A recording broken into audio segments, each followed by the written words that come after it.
Hello and welcome to Paul's Beer Reviews. Hope you're doing well today and Happy New Year. Happy New Year. Christmas has flown by. I've barely had any time to sit with the Christmas tree this year. I've been crazy busy working. Christmas is gone. New Year's come and gone. And I finally got round to sitting in front of the camera. And I had this video in mind. I wanted to kind of reflect on 2022 and kind of put a few of my beery highlights up for you. I do a lot of reviews generally from this room over the course of the 12 months, and what I'd often do when I find a good one, I put it up on the shelf behind me, and I was just kind of having a glance at the shelf, and I realised there were some really good beers there this year. So I thought I'd record this video for you, and give you a few of my favourites that I've been drinking in this room. There's other fantastic beers that I've had on my travels this year. I'll try and remember one or two of those if I can as I'm recording this. But so I hope you're all doing well. I hope you had a lovely Christmas. Did anyone get any good beery gifts for Christmas? Let me know in the comments below. What did you get? So what I'm going to do, I'm going to run through 12 beers. A lot of people do their top 10s and I couldn't narrow it down to 10. So I've got 12 beers here that I had in this room that I really, really enjoyed. Were probably the standout beers I reviewed, and we'll get into it. So I think one of the first ones I actually reviewed, it came out right at the beginning of the year, January, February time. It was from Sierra Nevada, and it was their Atomic Torpedo, which is a juicy West Coast double IPA. It came in at 8.2% ABV. You knew it was going to be a banger. I'm a massive Sierra Nevada fan, and their Torpedo is a classic in itself, but when they release a double version of it, you knew it was going to be an absolute beast. And the can is fantastic, great big can, and it did not disappoint. It was an absolute beautiful, big, juicy, yet piney, resinous, bitter West Coast IPA. It was an absolute banger. So Atomic Torpedo made the shortlist. Fantastic beer from them. So that was the first one that went on the shelf early doors of the year. What else went on early doors? This, I kind of, the more I think about it, I'm not sure I enjoyed a beer as much as this one. Definitely not in this room last year. This beer was arguably my favourite reviewed beer of the year. This was, quite possibly my beer of the year, this one. This is from Left-Handed Giant, and it was a collaboration that they did with Ulgi, Dutch brewers. And it's King of the Woodland, it was called. It was an Imperial Stout, and it was with pistachio and honeycomb. It was a 12.5% ABV stout. There was the artwork. Now, I understand they release King of the Woodland annually, Left-Handed Giant. So I will certainly be looking out for the new release of it this year, 2023, because this was stunning. Absolutely stunning. It was quite possibly my beer of the year. Wonderful, wonderful beer. Great artwork. It's a King of the Woodland Imperial Stout with pistachio and honeycomb. It was fantastic. If you haven't seen the video, it is up in my list. Go back and watch it. I've watched it back, and I made some absolutely ridiculous noises recording this one and drinking this beer. Absolute stunner. So Left-Handed Giant joined Sierra Nevada in my list of beers of the year. There's a brewery that's never too far away when it comes to beers of the year or breweries of the year. It's Arbor, and Arbor are absolute kings. I adore them. I think they're criminally underrated. Really reasonably priced. The pint cans I absolutely love. The matte finish to all their wraps. Simple artwork. They just changed the colour scheme. They do fantastic New England IPAs and pale ales. They do a really good stout. One thing I hadn't had from them until last year was a lager, and they put this out, and I got round to drinking it, and I was really worried because I thought, I've not had a bad beer from Arbor yet. But when you brew a lager, there's nowhere to hide. If you get it wrong, it's wrong and it's obvious, but when you get it right, it's fantastic. And they did just that. They got it right. It was an absolutely wonderful lager. It was a 5.2% lager as well, so sort of that premium ABV, or what they tell you is premium. But it was a quality lager, and I really recommend everyone tries that. All you lager drinkers, go check out Arbor. One of those breweries that are just consistently fantastic.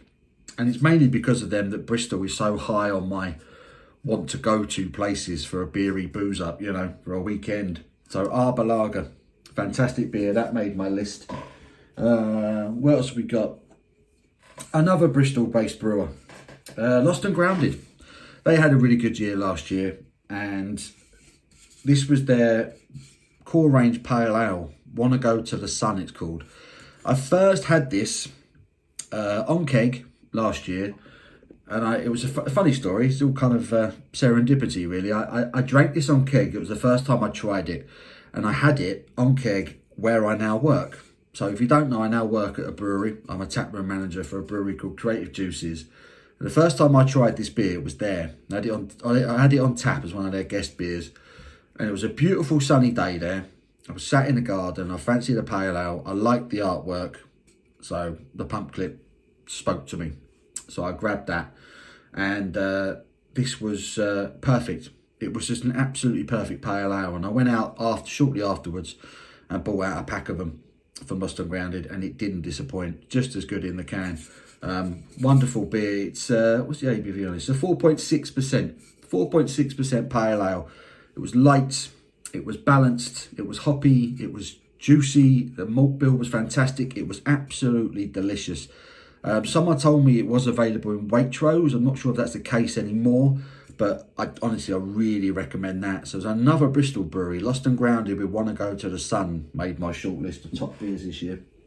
Just going to have a sip of a beer that I'm drinking whilst I'm doing this.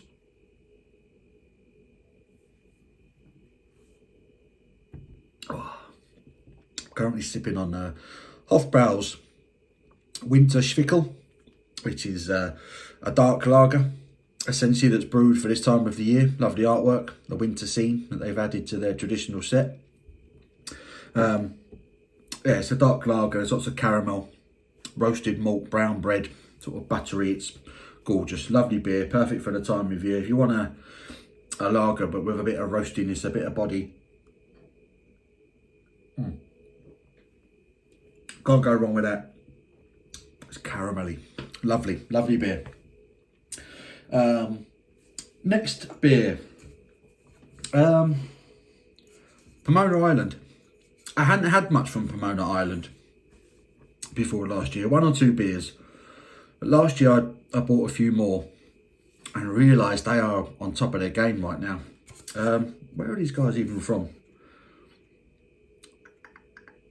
Salford, so up sort of Manchester way. This particular IPA, loved it. It's called What Were You Really Doing on Thursday, Clive? IPA, it was coming in at 6.5% ABV. This was stunning, absolutely stunning. If I remember correctly, it was very much a kind of a New England style, but it was balanced. There was no dankness to it. It wasn't overly juicy. It was just perfectly done, and it really kind of perked my attention of Pomona Island again. And when I ended up going to the London Craft Beer Festival back in what was it, August, something like that, I couldn't wait to get to the Pomona Island bar, and I sampled a few of their beers, and they were all tasting absolutely fantastic. But that was absolutely stunning, wonderful IPA. And I don't know, I think Pomona Island are one of them kind of small batch breweries. I don't think they do large batches. I don't think they stick around a lot of their beers. So whether you'll be able to get it now, I don't know. Whether they'll rebrew it again. But that was wonderful. So What Were You Really Doing on Thursday, Clive? The IPA from Pomona Island, a worldie. Top class beer. Next brewery, Mad Jank. My friends at Mad Jank. Larissa and Grant. Grant's American, Larissa's German. They brought their brewing expertise together, and they've created some superb beers, and they released a lager, and I managed to get my chops around it, and they called it Roundhouse Dormouse. Great artwork. It's a Bavarian lager. This was fantastic, absolutely fantastic. I bought this can. I think I bought this can at Creative Juices. It was in their takeaway fridge, and I drank it, and I wanted it to be good because I'd met the guys behind it, and then when I tried it, it was surprisingly good. It blew me away. It was absolutely delicious, and I've had it since, and it's still tasting absolutely fantastic.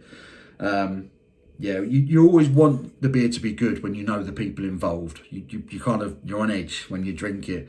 But I wasn't expecting it to be as good as it is. It's an absolutely stunning, proper, full-bodied, really nice malt bill on this lager. Loved it. It's the sort of beer that made me stop and put a smile on my face. It was absolutely cracking.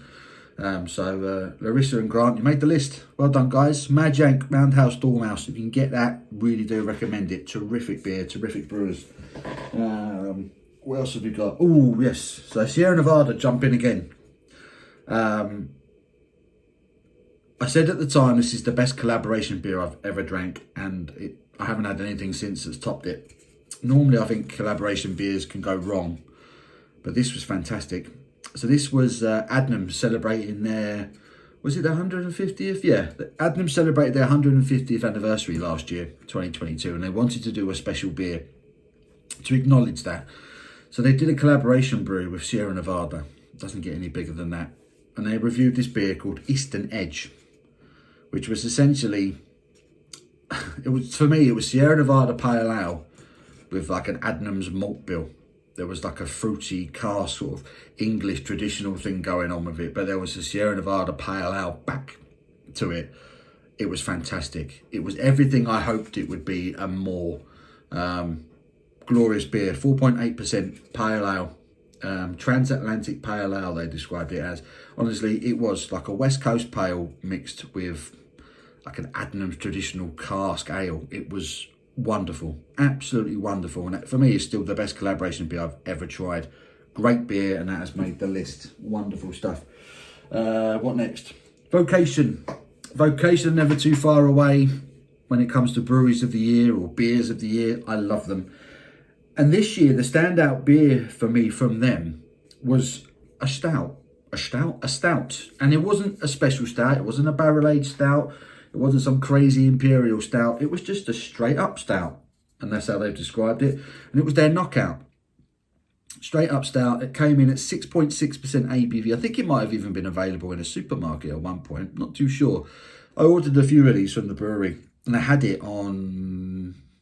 Did I have it on cask or did I have it on keg? I think I had it in keg at the Great British Beer Festival, and it was wonderful there. And yeah, it is just a straight up stout. It's not a dry stout. It's not like an old school. It's more of a modern stout, but it's perfect. There's no thrills with it, and nothing crazy, no sweetness or anything really to speak of. It was just a beautifully balanced stout, crazy drinkable. That was a worldie. Vocation knockout. You can still get that on the website. I recommend everyone has a go. Cracking beer from Vocation. Lovely stuff. Where are we going next? This one. We're going to Australia for this one. Deeds Brewing in Melbourne. This beer was kindly sent to me by my good pal Travis. And I've had some few beers from him from Deeds Brewing. And I always enjoyed them. And he sent me an Imperial Stout from them called the Fourth Horseman.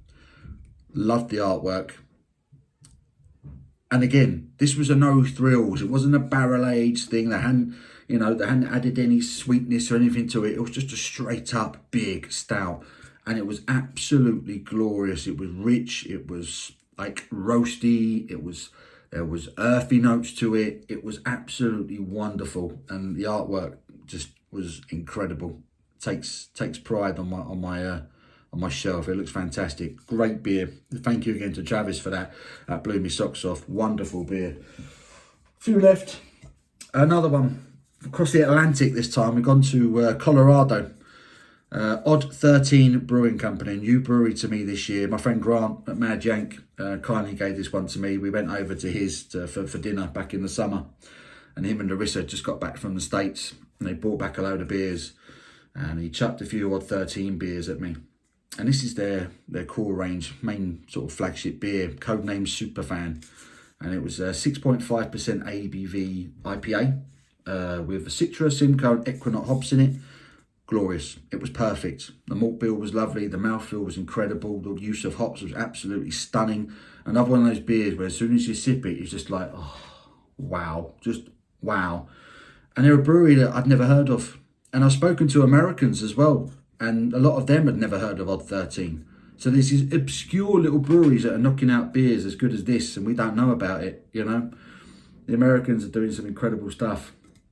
Odd 13, codename Superfan. If you're in the States at any time, or any of my American friends, Check it out. Wonderful. We're going to Salt. Next up, my friends at Salt, they released Loom Pale, which has become part of their core range. This blew me away.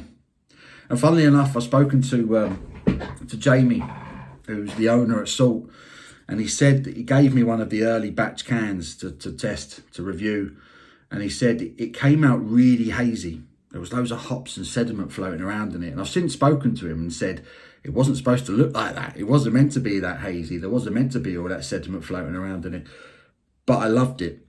And I've had it since at a Salt bar recently in Leeds, and I had it on keg, and it was a lot more filtered, but it was still absolutely glorious. Absolutely glorious. One of the most drinkable beers I've had this year by a mile. A 4% pale ale. Absolutely glorious. Hopped beautifully. Lovely mouthfeel to it. Absolutely wonderful. So drinkable. That's got supermarket written all over it, but at the same time, I kind of hope it doesn't go into the supermarkets.